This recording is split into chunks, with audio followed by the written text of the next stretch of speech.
Welcome to dial view. తెలంగాణలో BRS ఉంటుందా లేకపోతే చరిత్రగా మిగిలిపోతుందా? ఒకప్పుడు ఉజ్వలంగా వెలిగిపోయిన బీఆర్ఎస్ దుస్థితి చూస్తుంటే ఈ అనుమానం రాకమానదు. బీఆర్ఎస్ ఎదుర్కొంటున్న పరిస్థితి అన్ని ప్రాంతీయ పార్టీలకు వస్తుందని చెప్పలేము, కానీ బీఆర్ఎస్ దుస్థితి నుంచి మాత్రం ప్రాంతీయ పార్టీలు వాటి నేతలు ఎలా వ్యవహరించకూడదో తెలుసుకోవాలి. గత లోక్సభ ఎన్నికల్లో బీజేపీకి వచ్చిన సీట్లు కేవలం 240 మాత్రమే. ప్రాంతీయ పార్టీలపై ఆధారపడి ఎన్డీఏ ప్రభుత్వం ఏర్పడింది. ఇండియా కూటమిలో కాంగ్రెస్ సంఖ్యాబలం కంటే రెట్టింపుకు పైగా సంఖ్యాబలం ప్రాంతీయ పార్టీలదే. అంత మాత్రాన రీజనల్ పార్టీల పరిస్థితి మెరుగ్గా ఉన్నదని చెప్పడానికి వీల్లేదు. 2024 జూన్లో జరిగిన లోక్సభ ఎన్నికలే ఇందుకు తార్కాణం. కానీ బీజేపీకి మద్దతునిచ్చిన ప్రాంతీయ పార్టీల్లో ఒక్క తెలుగుదేశం, జేడీయూ ప్రధాన పార్టీలు కాగా మిగతావన్నీ చిన్నా చితకా పార్టీలే. ఎన్డీఏలో ఉన్నామని చెప్పుకుంటున్న దాదాపు 20 పార్టీలకు ఒక్కటంటే ఒక్క సీటు కూడా లేదు.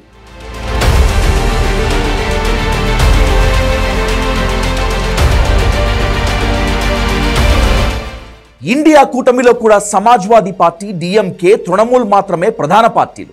దాదాపు 30కి పైగా పార్టీలు 2 కూటముల్లోనూ 5 స్థానాలలోపే సాధించగా వాటిలో మెజారిటీ పార్టీలకు కేవలం ఒక్కొక్క సీటే లభించింది. బీజేడీ, బీఆర్ఎస్, అన్నా డిఎంకే వంటి ప్రధాన పార్టీలు అదృశ్యమైతే శివసేన, లోక్ జనశక్తి, ఎన్సీపీ, జేఎంఎం వంటి పార్టీలు నిలదొక్కునేందుకు తీవ్ర ప్రయత్నాలు చేస్తున్నాయి. నిజానికి భారత రాష్ట్ర సమితి ప్రాంతీయ పార్టీలోకెల్లా జూనియర్ పార్టీ.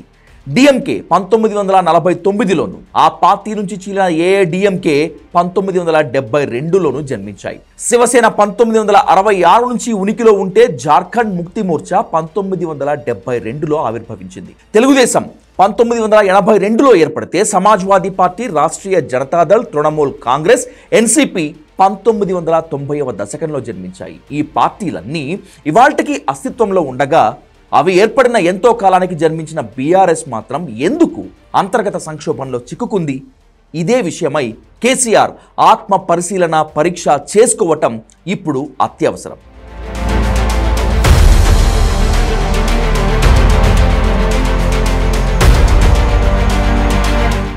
చాలా ప్రాంతీయ పార్టీలకు ఒక సిద్ధాంతం, చరిత్ర, లక్ష్యాలు ఉన్నాయి.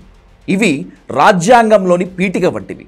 ఇటీవల మరణించిన జేఎంఎం అధినేత శిబు సోరెన్ కేవలం పొలిటికల్ లీడర్ కాదు, భూస్వాములు, వడ్డీ వ్యాపారులు, ఉపాధ్యాయుడైన తన తండ్రిని 1957లో మర్డర్ చేస్తే వాళ్లకు వ్యతిరేకంగా సుదీర్ఘకాలం పోరాడుతూ ఎదిగిన ప్రజానేత. ఆదివాసీలు, రైతులు, కార్మికులు హక్కుల కోసం, వాళ్లని కట్టుబానిసత్వం నుంచి విముక్తి చేయడం కోసం పోరాడినవాడు. డిఎంకేకు 1916 నుంచే ద్రవిడ ఉద్యమం నిర్వహించినటువంటి చరిత్ర ఉంది. పెరియార్, అన్నాదురైలు నిర్మించిన వారసత్వము ఉన్నది. ఇవాళ స్టాలిన్ ఆ వారసత్వాన్ని నిలబెట్టుకునేందుకు ప్రయత్నం చేస్తున్నాడు. సోషలిస్టు నాయకుడు రామ్ మనోహర్ లోహియా సామాజిక న్యాయం కోసం ప్రారంభించిన పోరాట క్రమంలో సమాజ్వాదీ పార్టీ, రాష్ట్రీయ జనతాదళ్ ఉద్భవించాయి. ములాయం తర్వాత అఖిలేష్, లాలూ తర్వాత తేజస్వి తమ తండ్రుల దారిలో రాష్ట్రాల్లో బీజేపీని ఢీకొంటున్నారు. ఎన్ని ఆటుపోట్లు వచ్చినా 85 ఏళ్ల వయసులో శరద్ పవార్ మరాఠా ఆత్మగౌరవాన్ని నిలబెట్టుకునేందుకు పోరాడుతున్నారు. మమతా బెనర్జీ కూడా బెంగాలీల సెల్ఫ్ రెస్పెక్ట్కు తానే ప్రతీకగా భావిస్తూ బీజేపీని సాయశక్తులా అడ్డుకునేందుకు ప్రయత్నిస్తోంది. తెలుగు వాళ్ల ఆత్మగౌరవం, రాష్ట్ర ప్రయోజనాల కోసం ఏర్పడిన తెలుగుదేశం ఎన్ని ఒడిదుడుకులు ఎదురైనా రాష్ట్ర విభజన జరిగిన అస్త్ర సన్యాసం చేయకుండా నిలదొక్కుని ఇవాళ కేంద్రంలో ఎన్డీఏ సర్కార్కు కీలక సపోర్ట్నిస్తోంది. ఉమ్మడి ఆంధ్రప్రదేశ్ సీఎంగా 3 దశాబ్దాల క్రితం ప్రమాణ స్వీకారం చేసిన చంద్రబాబు నాయుడు ఇంకా అదే ఉత్సాహంతో సీఎంగా బాధ్యతలు నిర్వర్తిస్తున్నారు. ఈ ప్రాంతీయ పార్టీలు కేంద్రంలో ఏ పార్టీతో సంబంధాలు పెట్టుకున్నాయనేటువంటిది ప్రధానం కాదు. చంద్రబాబు లాగా కరుణానిధి, మమతా బెనర్జీ, జయలలిత కూడా బీజేపీతోనూ కాంగ్రెస్తోనూ సంబంధాలు ఏర్పరచుకున్న వాళ్లే. అయినా వాళ్ళు తమ అస్తిత్వాన్ని పణంగా పెట్టిన వాళ్ళు కాదు. ఏది జరిగినా ఓటమిని అంత సులభంగా అంగీకరించే వాళ్ళు కూడా కాదు. మరి కేసీఆర్కు ఏమైంది? ఆయన పార్టీ ఎందుకు లుకలుకలకు గురవుతోంది? కారణం ఏమిటంటే తెలంగాణ రాష్ట్ర సమితి ఏర్పడ్డ లక్ష్యాలకు, ఆశయాలకు కేసీఆర్ దూరం కావటమే, నేల విడిచి సాము చేయటమే. చాలామంది ప్రాంతీయ నాయకులకున్న స్థిరత్వం, లక్ష్యశుద్ధి, ప్రజాస్వామ్య స్ఫూర్తి కేసీఆర్కు లేవు అనేది ఓ వాదన.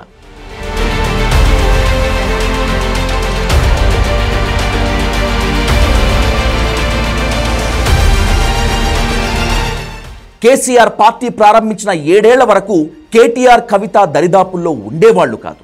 మా రాము అమెరికాలో ఉంటాడు, నెలకు $300 పంపుతాడు, తెలంగాణ ఏర్పడకపోయినా నా మనుగడకేమీ డోకా లేదు అని ఆయన తుగ్లక్ రోడ్లో కేటీఆర్ను పరిచయం చేసిన రోజులు ఉన్నాయి.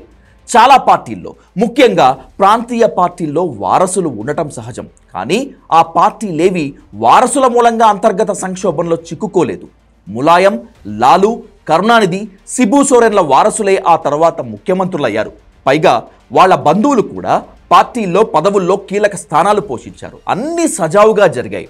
జాతీయ పార్టీ అయిన కాంగ్రెస్లో కూడా రాహుల్, ప్రియాంక ఎంత సన్నిహితంగా ఎవరి బాధ్యతలు వాళ్ళు నెరవేరుస్తూ ఉంటారో స్పష్టంగా కనిపిస్తోంది. బీఆర్ఎస్ కుటుంబ సభ్యుల వల్ల దెబ్బతిన్నదని చెప్పడానికి వీల్లేదు. కేసీఆర్ వాళ్ళ విషయంలో అప్రమత్తంగా, జాగరూకతతో లేకపోవటం వల్ల, సరైన మార్గదర్శకత్వం అందించకపోవటం వల్ల, వాళ్ళ పాత్రను నిర్దేశించకపోవటం వల్ల, కొన్ని విషయాల్లో అదుపులో పెట్టకపోవటం వల్ల దుష్పరిణామాలు జరిగాయనటానికి ఆస్కారం ఎక్కువగా ఉంది. కేసీఆర్ చాలా పుస్తకాలు చదివి ఉండొచ్చు, కానీ ఆ పుస్తకాల వల్ల ఏమి నేర్చుకున్నారనేటువంటిదే ప్రధానం. ఎవరైనా ఏమైనా చెప్తే అర్థం చేసుకునేందుకు వినరు, జవాబిచ్చేందుకు మాత్రమే వింటారు అని ఇండియన్స్ గురించి ప్రముఖ అమెరికన్ విద్యావేత్త స్టీఫెన్ కవే రాశారు. కేసీఆర్ ఢిల్లీ పాలిటిక్స్ గురించి, ముఖ్యంగా బీజేపీ గురించే మాట్లాడేవారట. దేశ రాజకీయాల్లో చక్రం తిప్పగలనని ఆశించేవాళ్ళట. ఫామ్ హౌస్లో ఉన్నదే పూర్తిగా జాతీయ రాజకీయాలపై దృష్టి సారించడం కోసమేనట. ఢిల్లీలో బిల్డింగ్ కట్టి యజ్ఞం చేసేస్తే తమ పార్టీ జాతీయ పార్టీ అయిపోతుందని నమ్మిన వ్యక్తి కేసీఆర్ అంటూ ఉంటారు. కాళేశ్వరం విషయంలో ఆయన తాను అనుకున్నదే సరైనదని, ఇంజనీర్లకు కూడా ఏమీ తెలియదని భావించేవాళ్ళని అనేక మంది చెప్తూ ఉంటారు. ఆ వ్యక్తి తాను పట్టిన కుందేలుకు మూడే కాళ్ళని భావిస్తూ ఉంటే విద్యాసాగర్ రావుతో సహా అనేక మంది మేధావులు ఆయనకు ఎదురు చెప్పేందుకు సాహసించేవాళ్లు కాదు. ఆ ప్రాజెక్టుకు అయిన ఖర్చులో భారీ అవినీతి జరిగిందని చెప్పేందుకు ఇంజనీర్ల ఇళ్లలో భారీ మొత్తంలో దొరికిన డబ్బే నిదర్శనం అనేది బలమైన వాదన.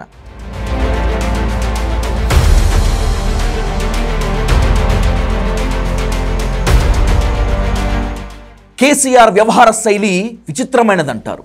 ఓ థింక్ ట్యాంక్ అనేది ఏర్పరచుకోకపోగా తన చుట్టూ ఉన్న ఆలోచన పనుల్ని విస్మరించారని చెప్తారు. కేసీఆర్ గొప్ప మేధావి. ఆయన చేతితో ముక్కు రుద్దుకున్నారంటే చాలు, ఏదో కీలకమైన వ్యూహం వేశారన్నమాటే అని ఓ రోజు మజ్లిస్ నేత ఓవైసీ పార్లమెంట్ సెంట్రల్ హాల్లో మీడియాతో చెప్పారట. అయితే ఇలాంటివన్నీ నడిచిన రోజులే నడుస్తాయి. ఓ రోజు తుగ్లక్ రోడ్ నివాసంలో కేసీఆర్, జయశంకర్లతో మాట్లాడేందుకు కాంగ్రెస్ నేత జైరాం రమేష్ వచ్చారు. మధ్యలో జయశంకర్ మాట్లాడబోతే కేసీఆర్ ఆయన్ను మీకేం తెలుసు, ఆగండి అని అడ్డుకున్నారట. ఇలాంటి అవమానాలు ఆయన చుట్టూ ఉన్న మేధావులు చాలామంది ఎదుర్కొన్నారు. కేసీఆర్తో ఎలా వేగుతున్నారు సార్ అని జయశంకర్ సార్ను అడిగితే కనీసం భౌగోళిక తెలంగాణ రావటం ప్రధానం, అందుకు రాజకీయ సాధనం కేసీఆరే, ఆయన్ను విస్మరించలేమని చెప్పేవారని నేటికి సీనియర్ తెలంగాణ ఉద్యమకారులు చెప్తూ ఉంటారు. భౌగోళిక తెలంగాణ వచ్చినా జయశంకర్ ఆశించిన సామాజిక తెలంగాణ దిశగా అడుగులు పడలేదనేటువంటిది వాస్తవం. వ్యవహార శైలి మాత్రమే కాదు, దేశంలో కొన్ని దశాబ్దాలుగా మనుగడలో ఉన్న ఇతర ప్రాంతీయ పార్టీల నేతల్లో లేని అనేక అప్రజాస్వామిక నియంతృత్వ దుర్లక్షణాలు కేసీఆర్లో ఉండటం వల్లే ఇవాళ అధికారం కోల్పోయిన ఏడాదిన్నరలోనే ఆయన మనుగడ కోసం తండ్లాడవలసి వస్తోంది. మనం వ్యవస్థలతో చెలగాట మాడితే అవి తర్వాత మనతో చెలగాట మాడతాయి అని చంద్రబాబు ఓ సందర్భంలో అన్నారు. కేసీఆర్ విషయంలో ఇప్పుడు అదే జరుగుతోంది. కేసీఆర్ తదుపరి అడుగులు ఎలా ఉంటాయి అనేటువంటిదే బీఆర్ఎస్, అదే భారత రాష్ట్ర సమితి మనుగడను నిర్ణయిస్తుంది.